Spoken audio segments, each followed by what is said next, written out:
அதே மாதிரி பாலுமன் வந்து இந்த என்னை யாருன்னு நான் சொன்னேன்ல, அந்த பாட்டு ரெக்கார்டிங் வந்து டிஎம்எஸ் வந்து சிவாஜிக்கு ஃபோன் பண்ணிக்கார், இன்னைக்கு ரெக்கார்டிங் வேணாம்ட்டு. சிவாஜி சொல்லிக்கார், ஏண்டான்னு கேட்டுக்காரு. கொஞ்சம் லைட்டாக கோல்டு பிடிக்கிற மாதிரி இருக்கிற வாய்ஸ் எல்லாம் சீன்லேயே மழையில் நினைஞ்சிட்டு வர மாதிரி தான் சீன் இன்னைக்கு போகுது, பாண்டிங்கன்னா சரியாக இருக்குங்க ஒரு அந்த மாதிரி. அதே மாதிரி நம்ம யார் அந்த நிலவு சாந்தியில் யார் அந்த நிலவு அந்த பாட்டை எழுதி கவியரசை கொடுத்துட்டு போயிட்டார். விஸ்வநாத் டியூன் போட்டாச்சு, டிஎம்எஸ் பாடியாச்சு. சிவாஜி 3 days டிலே பண்ணிட்டார் ஷூட்டிங்க்கு. ஃபோன் பண்ணி என்ன அந்த பாட்டு வேணாமா, ஏன் வரமாட்டேங்கிறீங்கன்னு. அதனால் செட்டியார் வெளுத்து வாங்கியிருக்கான் இந்த பாட்டில். விஸ்வநாதன் அதை காட்டில் மேலே போயிருக்கான், டிஎம்எஸ் அதுக்கு மேலே போயிருக்கான். நான் இவங்க 3 பேர்த்தையும் ஒரே நேரத்தில் காலி பண்ணணுமே, அதனால் ஒரு 3 days டைம் கொடு, நான் அப்புறம் வந்து நடிக்கிறேன்னு சொல்லிட்டு சிகரெட்டை அப்படி தொங்க வச்சுட்டு அந்த சீனில் நடித்தது. அந்த மாதிரி சிவாஜியுடைய படங்களுக்கு எழுதுறதுனா கண்ணதாசனுக்கு வருது. ஏன்னா குடும்ப விஷயங்கள், அண்ணன் தம்பி பாசம், அம்மா மகனுடைய உறவு, அந்த உறவுகளெல்லாம் சிவாஜி மட்டும்தானே நடித்தார். நம்ம தமிழ் பண்பாட்டை காப்பதற்கு சிவாஜி தான் அதிகமான கதாபாத்திரம் எடுத்தார். அப்போ கண்ணதாசனுடைய எழுத்துக்கள் வந்து மிக அழகாக பொருந்துருன்னு சொன்னால் அது சிவாஜிக்கு தான் இருந்துச்சு. ஒரு குடும்பம், இன்றைக்கி குடும்பமே கிடையாது, எல்லாமே அப்பா அம்மாலாம் எங்கேயாவது ஒதுக்கி வச்சுட்டு ஓடுற நிலமையில தானே நம்மலாம் இப்போ முடிவோடு இருக்கோம். அந்த மாதிரி சொல்கிறேன் எல்லா இடத்துலையும். அது விஜய் டிவிலாம் பார்த்தீங்கன்னா ஒரு நிகழ்ச்சியில் ஒருத்தர் அவங்க அம்மா கொண்டு போய் ஆந்திர பிரதேஷ் தெலுங்கானா எங்கேயோ ஒரு ஊரில் வந்து பஸ் ஸ்டாண்டை விட்டுட்டு ஓடி போயிட்டாங்க ஒருத்தன், டிவியில் காமிச்சாங்க. அந்த மாதிரி நேரத்தில் குடும்ப உறவுகள் எப்படி இருக்கணும் அப்படின்னு சொல்லும்போது அதில் வந்து அதை அந்த நம்ம வீட்டுக்கு வந்து ஒரு 3 நாள் தங்குறதுக்கு நம்ம அத்தை வருவாங்க. வந்தோன்னு அத்தைக்கு முக்கியமான வேலையை வெடியை பொருதி போட்டுக்கிட்டே இருக்கிறதான், இவங்க ஒத்துமையாக இருக்கக்கூடாதுன்ட்டு. அதை கண்ணதாசன் அந்த பாகப்பிரிவினைன்னு ஒரு குடும்ப பிரச்சனைக்கு இருந்துச்சுல, அது கழிப்பாரு. மந்தரையின் போதனையால் மனம் மாறி கைகேயி மஞ்சள் குங்குமம் இழந்தான். அழைப்பாரு இன்னும் தண்ணி குடிச்சு.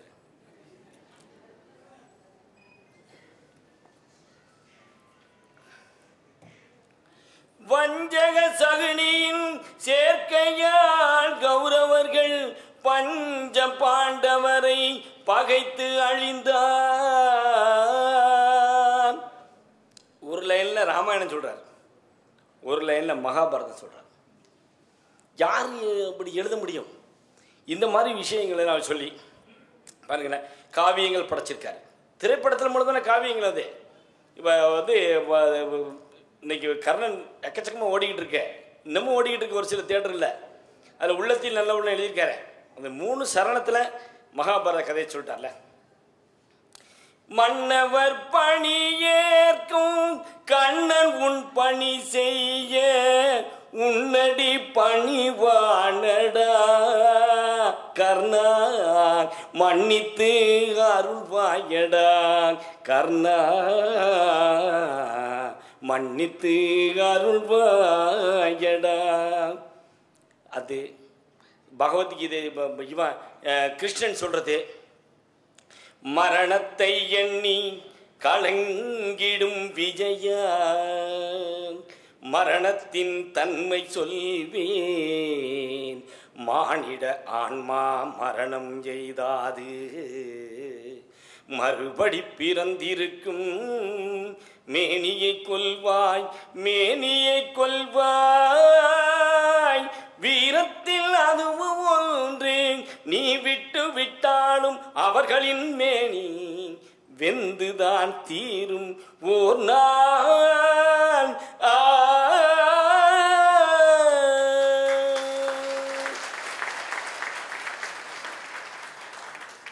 எங்கிருந்து வந்தாலுங்கிற படத்தில் இது பண்ணிருப்பாங்க. இது காளிதாசுடைய சாகுந்தல படிச்சிருப்பாரு. காளிதாச மகாகவி காவியம் கண்ணி சகுந்தலை என்னும் ஓவியம், கண்ணி சகுந்தலை என்னும் ஓவியம். அவன் மான விரட்டி வருவார் துஷ்யேந்திரன் நடிக்கிற சிவாஜி. அது வந்து நின்று அந்த இடத்துல கிரீடம் போட்டு ஜெயலலிதா அப்படி பார்க்குற பார்வையில், அந்த மானை மறந்து கோமகன் இந்த மான்மகள் அழகில் ஆழ்ந்தனன் அப்படி அந்த பாட்டு முழுதுமே உங்களுக்கு அது அப்படியே புல்லரிக்க வைக்கும். அந்த மாதிரி காவியங்களை எளிமையாக கொடுத்தார். விளங்காத மொழியில் நம்ம மத சம்பந்தப்பட்ட விஷயங்கள் எல்லாம் அர்த்தமாக்கி அது அர்த்தமுள்ள இந்து மதம் படைச்சார். அவருக்கு எந்த மதமும் இல்லைன்னு வச்சுக்கோங்க. அதான் தேவமைந்தன் போகிறன்னு பாட்டு இருப்பார். தேவமைந்தன் போகின்றான், தேவதூதன் போகின்றான், ஜீவநாடகம் முடிந்ததென்று மேரி மைந்தன் போகின்றான். சாட்டை எடுத்தார் யூதரெல்லாம், அவன் தர்மம் விதைத்தான் பூமியெல்லாம். ஆணி அடித்தார் மேனியிலே, அவன் அன்பை சுமந்தான் பூமியிலே. கண்ணை இழந்த யூதர்களே, கர்த்தர் உம்மை காத்தருள்வார். இந்த பாட்டு எழுதும் போது அவர் ஒன்றும் அர்த்தம் இந்து போது நான் எழுதிட்டேன், அதனால நான் இதெல்லாம் எழுத மட்டும் சொல்லலை. அவருக்கு ஒரு கட்டத்தில் ஆன பிறகு இந்த ஞானிகளுக்கு நம்ம இதில் சொல்லுவாங்க, தமிழ் பழந்தமிழ் இலக்கியங்களெல்லாம் சொல்லப்பட்டிருக்கு. ஞானிகளுக்கு இந்த செரிபிரம் செரிபெல்லம் சிறுமூளை பெருமூளை சொல்லணும், அதனோட ஜவ்வு விடுபட்டு ஒன்றாயிடும். அப்போ தான் எல்லாமே பார்க்குறதெல்லாம் நம்ம என்ன நடக்க போது நம்ம என்ன செஞ்சிட்ருக்குங்கிறதெல்லாம் தெரியும். அப்படி இவர் ஜவ்வு விடுபட்டு போன ஒரு பெரிய அறிஞன் கவியரசு கண்ணதாசன். சிந்திச்சு அவருடைய மரணத்தை அப்போ எல்லாம் என்ன சொல்லியிருக்காங்க கேட்டிங்கன்னா, பாட்டு எழுதும்போது எப்படி கன்னத்தில் கை வச்சு சிந்திப்பாரோ அப்படி சிந்திச்சுக்கிட்டு இருக்க மாதிரி இருந்துச்சான் அவர் மரணம் அடைஞ்ச பிறகு அந்த போஸ். ஆக இப்படிலாம் ஒரு வாழ்ந்த ஒரு மாபெரும் கவிஞர் கண்ணதாசனை பற்றி இங்கே எழுதியிருக்காங்க. நான் நிரந்தரமானவன், அழிவதில்லை, எந்த நிலையிலும் எனக்கு மரணம் இல்லை. கண்ணதாசனுக்கு அழிவு உண்டு, மரணம் உண்டு. என்றைக்கு சூரியன் கிழக்கு திசையிலே உதிக்காமல் இருக்கிறதோ அன்றைக்கு தான், என்றைக்கு தமிழ் மொழி என்றைக்கு அழிகிறதோ அன்று வரை கண்ணதாசனுடைய புகழ் இந்த பூமியிலே இருக்கும். நேரம் கருதி நான் எனக்கு பின்னே ஒரு பெரிய பேராசிரியர் உரையாற்ற இருக்கின்றதால் நான் என்னுடைய உரையை இத்துடன் முடிக்கலாம்ல? சரின்னு சொல்லுங்க. அவன் ஆண்டியப்பன் அப்பப்போ ஷர்ட்டை விளக்கிட்டு கிளியாரத்தை காமிக்கிறார். நான் என்கிட்ட கிடையாரம் இருக்குல்ல, அதில் நீங்கள் தொடர்ந்து நிறைய விழா நடந்துருச்சு, நிகழ்ச்சி நடந்துருச்சு. ஓரளவுக்கு நான் பேசியிருக்கேன் கண்ணதாசனை பற்றி. நான் நிறைய கொண்டு வந்தேன் கண்ணதாசனை பற்றி, எத்தனையோ விஷயங்கள் சொல்லணும்னு தான் வந்தேன். ஆனால் அவர் பாருங்கள், அது அவருக்கு முத்தையான்னு பேர் வச்சது முருகனை நினச்சி தான். ஆனால் அவருக்கு அருள் கிடைச்சது கிருஷ்ணன். 8வது அப்புறம் தான் இருந்தாலும் 8வது வயதில் இந்த ஆளுக்கு ஞானம் வந்துருச்சு. அந்த சிறுகுடல்பட்டியில் நான் ஒரு கட்டத்தில் நான் போகும்போது எனக்கு காலில் ஒரு சின்ன சர்ஜரி பண்ணியிருந்தாங்க. கண்ணதாசன் ஊரில் கால் வைக்கணுங்கிறதுக்காகவே அந்த சர்ஜரி பண்ண அந்த ரண வேதனையோடு நான் அந்த கொஞ்ச நேரம் அந்த சிறுகுடல்பட்டியில் நடந்து போனேன். இதுக்கெல்லாம் நமக்கு கொடுப்பினை வேணும் சார். கண்ணதாசன் வாழ்ந்த காலத்தில் கண்ணதாசனை நம்ம பார்த்துருக்கோம். எங்களுக்கு ஒரு 2-3 நாள் கண்ணதாசனோட தொடர்பு இருந்துச்சு எங்கள் குடும்பத்துக்கு. அது சொன்னால் நீங்கள் கோச்சிக்கக்கூடாது. பெத்திலின்னு வாங்கி கொடுப்போம் நாங்கள் அவருக்கு. ஏன்னா எங்களுக்கு டாக்டர்ஸ் நிறைய எங்களுக்கு வீட்டில் எல்லாருமே மெடிக்கல் ஃபீல்டு. அதனால் இப்போ ப்ரிஸ்கிரிப்ஷனை சைன் பண்ணி பிளாங்காக நிறையா வச்சுருப்போம் கண்ணதாசனுக்காக. சேர்த்து வைப்போம். எப்போ வருவார், அது இருக்கா அப்படின்னு கேட்பார், கொடுப்போம். அவ்வளோதான். இதற்காக எங்கள் அண்ணனுக்கு ஒரு சின்ன பேப்பரில் இப்படி எழுதியிருப்பார் அந்த லெட்டர். அந்த கடிதத்தை எங்கள் வீட்டின் சொத்தினுடைய பத்திரத்தை காட்டிலும் நாங்கள் பத்திரமாக வைத்திருக்கிறோம். ஏன்னா யார் சொல்லுவா கண்ணதாசனுக்கு நாங்கள் பத்திரிகை கொடுத்தோம்னா சரி இவர் ஏதோ மயக்கத்தில் சொல்கிறாருன்னு. அதுதான் அந்த லெட்டரில் இப்போ வர எல்லா விஷயத்துலையும் சரித்திர ஆவணங்களெல்லாம் பத்திரமாக வைக்க வேண்டிய காலகட்டம் இன்னைக்கு ஹிஸ்ட்ரி ரிப்பீட்ஸ் இட் செல்ஃப்.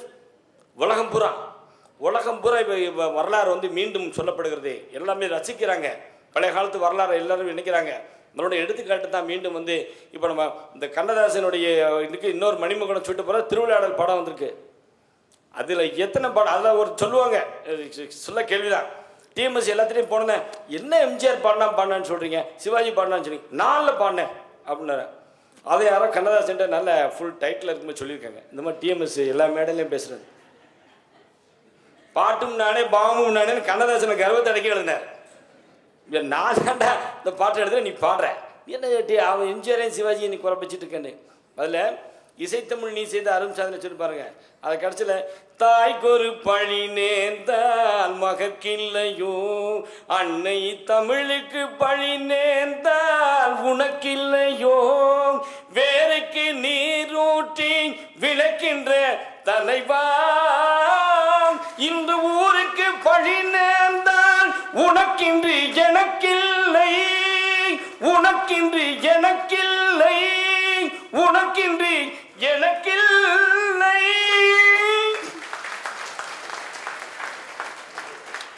இப்படிலாம் கண்ணதாசன் எழுதி என்ன மாதிரி யோசிச்சிருக்காரு பாருங்க. இந்த திருவிளையாடலும் பிராணத்தில் இருக்கு. ஆனால் சிவபெருமான்கிட்ட தான் இந்த பொறுப்பை ஒப்படைக்கணும்னு அந்த இவர் பானபத்திரர் பாடுற தர்மியா பானபத்திரர் பாடுற மாதிரி அந்த விஷயத்தை அவர் சொன்ன விஷயமும் எவ்வளவோ சொல்லியிருக்காரு. அதை இன்னைக்கு ரேடியோ கூட கேட்டாங்க. ஏன்னா அன்று இலக்கியத்தில் என்ன தொட்டிருக்காருன்னு நிறைய தொட்டிருக்காரு. புறநானூரில் அங்கவை சங்கவை பாரி மகளிர் ஔவையாட்ட முந்தைய நிலவில் என் தந்தையுடன் சிந்தை மகிழ்ந்திருந்தோங்கிறத தான் அன்று வந்ததும் இதே நில, அது எம்ஜிஆருக்கு போட்டதான் நமக்கு கொஞ்சம் இதை ஒரு வருத்தமாக இருக்கு. பரவாயில்ல, அது எடுத்துக்கணும். அது எம்ஜிஆரும் சரோஜதேவியும் எம்ஜிஆருடைய டான்ஸ்லாம் பார்த்தீங்கன்னா சிலம்பு தெரிஞ்சவங்களுக்கு தான் அது தெரியும். எம்ஜிஆருடைய டான்ஸ் பூராமே 4 வீடு 8 வீடு கட்டி தான் ஆடுவார். நீங்கள் எல்லாம் நான் சொன்னேன், அவர் எம்ஜிஆர் ரசிகர்கள் எங்கள் வாத்தியார் 6 நாள் பேர் டான்ஸு அவர் நல்லா பாருங்க. அந்த பாட்டிலே பாருங்க, சரோஜதேவி அப்படி தான் இழுப்பார். இந்த காலை இங்கே வை, அந்த காலை அங்கே வை. அதான் 4 வீடு 8 வீடு கட்டி சிலம்பாட்டம் ஆட அந்த பாட்டை எழுதி கொடுத்தாரு அவருக்கு. அவர் அவனுக்கு என்ன தூங்கி விட்டான்னு ஒரு தத்துவ பாடலையும் கொடுத்தாரு. எவ்வளோ கொடுத்தாரு.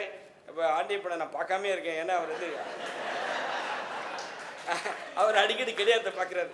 எனவே ஒரு அருமையான இந்த சொன்ன மாதிரி என்றைக்கும் வாழ போகின்ற இந்த கவியரசர் கண்ணதாசனை பற்றி எனக்கு உங்கள் முன்னால் பேச வாய்ப்பளித்த ஆண்டியப்பன் அவர்களுக்கும் இந்த சிங்கப்பூர் தமிழ் எழுத்தாளர் கழகத்தினுடைய அத்தனை பொறுப்பாளர்களுக்கும் இந்த நிகழ்ச்சியை வெற்றிகரமாக நடத்துவதற்கு இந்த மண்டபத்தை இலவசமாக வருட வருடம் கொடுத்துக்கிட்டு இருக்கிறார். ஒரு பெரிய மனுஷருக்கு வேணும், அது மாதிரிலாம் கொடுத்துருக்காரு.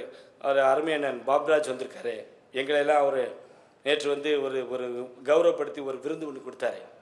இந்த மாதிரி ஒவ்வொருத்தரும் ஒரு விஷயத்தில் இது பண்ணுறனால தான் இதில் நீங்கள் என்ன செய்யணும்னா, இந்த தமிழுக்காக இந்த கண்ணதாசனுக்காக நீங்கள் எப்போவும் இந்த மாதிரி திரண்டு அவருடைய ஆன்மா இன்றைக்கி சந்தோஷமாக இருக்கும். வாழும்போது நிச்சயமாக சந்தோஷம் இருக்காதுல்ல. அதான் இப்போ சொன்னாங்க, யாரோ ஒரு நாள் வீட்டிலேருந்து வெளியில் வந்தாராம். ஒரு குழந்தை அப்படியே அழுதுகிட்டே கண்ணீரும் அப்படியே சளியுமா இருந்துச்சான். கண்ணதாசன் சொன்னார், நான் ஒய்ஃபை கூப்பிட்டு, எத்தனையோ பிள்ளைகளை வளர்க்குற இதையும் வளர்த்துக்கிட்டது யாருன்னு தெரியல. யோ நம்ம பிள்ளைங்க அது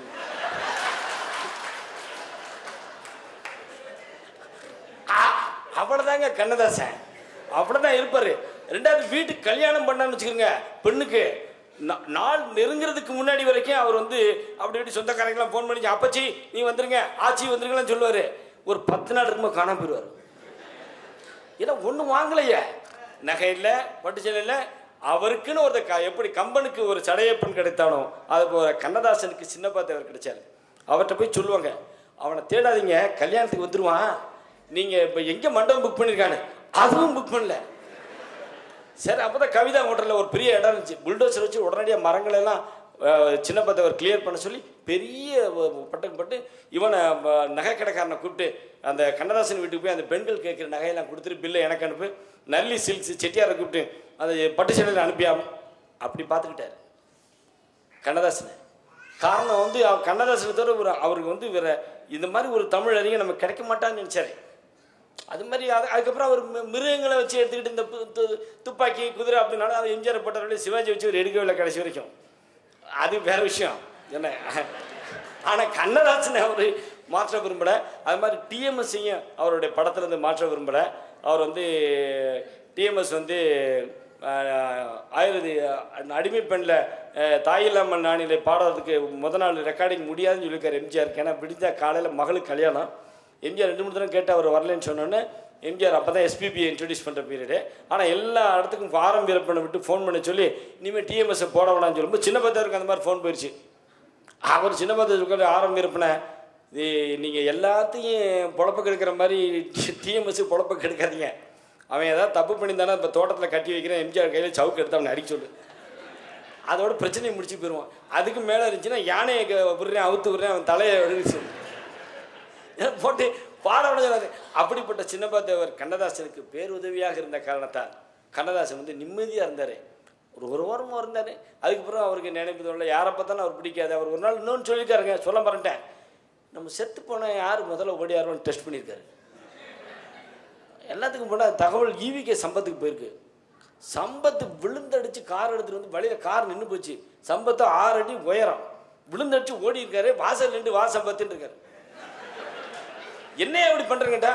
இல்லை யார் வருவான்னு செக் பண்ணேன், இப்போ தெரியுது நான் செத்தா நிச்சயமாக நீதையே வருவாரு.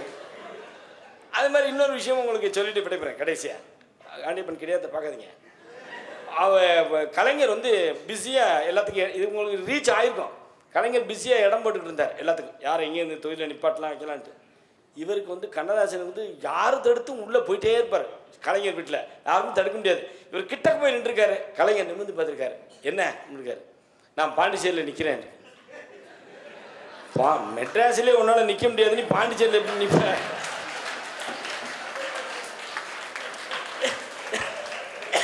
இது கலைஞருக்கும் கண்ணதாசனும் நடக்கிற அடிக்கடி செல்ல விளையாட்டு. சின்ன சின்ன ஊரணியாம் தேன்மணக்கும் சோலைகளாம் ஊரணியின் கரையிலே ஓங்கி நிற்கும் மாமரமும் மாமரத்தின் கூடுகளில் மாடப்புறா குஞ்சுகளான்னு பாட்டு எழுதி வந்துச்சு.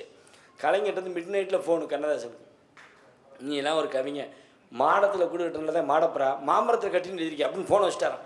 என்னடா இந்த ஆள் இப்படி பண்ணிட்டான். அப்புறம் ஸ்டூடெண்ட் வந்து அதை குமுகத்தில் எழுதியிருக்கான். இது தவறு கலைஞர் சொன்னது. அந்த கதைப்படி வந்து அதை வந்து விதிப்படி அந்த மாடத்தில் வசிக்க வேண்டிய புறா மாமரத்தில் வச்சு உடனே கண்ணதாசன் எல்லா காலேஜிலும் அந்த ஸ்டூடெண்ட்டு தான் மானத்தையே காப்பாற்றினேன் இந்த ஏன்னா பராசக்தியிலே தென்றலினை தீண்டியது இல்லை நான் இவர் எழுந்தார் டைலாக்கு. இவர் கண்ணதாசன் போய், ஓ தென்றலை யாருமே தீண்ட முடியாதுயா, தென்றல் தான் நம்மகிட்ட வரும், நீ ஒரு வசனகர்த்தான் அப்புறம் அவர். இந்த மாதிரி விஷயங்கள்லாம் அவங்களுக்கு நடந்துச்சு. அப்புறம் பிரிவும் வந்துச்சு. இன்றைக்கும் கலைஞர் வந்து அவரை மனசுக்குள்ளே மரியாதை, கலைஞர் வந்து ஒரு லிமிட்டுக்கு மேலே அவங்க யாரும் வளரலைன்னா மனசுக்குள்ளே வச்சுருப்பாரு.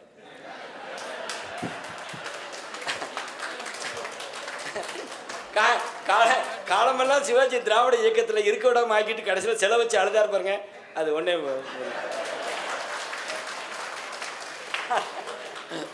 சரி, நன்றி வணக்கம். அதிக நேரம் எடுத்துக்கிட்டேன். ஆண்டியப்படி என்னை கோச்சு விடாது.